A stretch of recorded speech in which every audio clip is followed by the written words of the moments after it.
হবিগঞ্জে সংস্কারাধীন খোয়াই নদীর বাঁধে ফের ভাঙন দেখা দিয়েছে।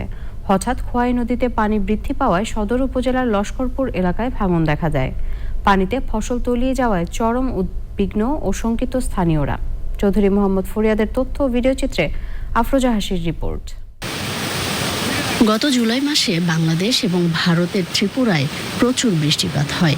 এতে খোয়াই নদীতে পানি বৃদ্ধি পাওয়ায় ৯ জুলাই রাতে সদর উপজেলার লস্করপুর ইউনিয়নের কালীগঞ্জে খোয়াই নদীর বাঁধে ভাঙন দেখা দেয়।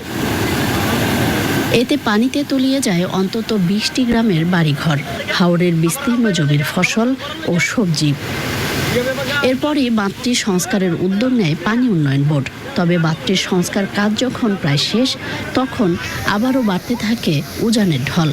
এতে বাঁধের সংস্কারাধীন অংশটি আবারও ভেঙে যায়। বাঁধটা এত টেকসই না হওয়ার কারণে কিন্তু আবার একই জায়গায় দিয়া এই জায়গাটা দিয়া মানে নদীটা ভাঙছে। আজকে দুটো হাসত হইতো, আমরা জনগণ ভোগান্তি করতাম না।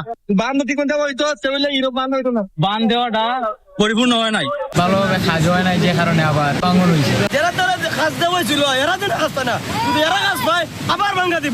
স্থানীয়দের অভিযোগ, বাঁধের সংস্কার কাজ ধীর গতিতে চলায় নষ্ট হয়েছে হাওরের প্রায় ১২০০ বিঘা জমির আমন ধান।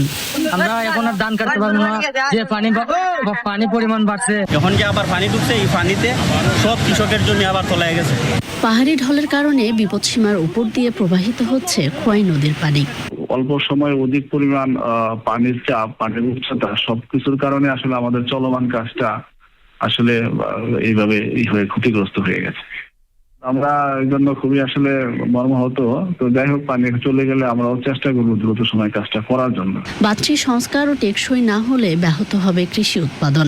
এতে জেলায় সবজি ও খাদ্য সংকটের আশঙ্কায় স্থানীয়রা।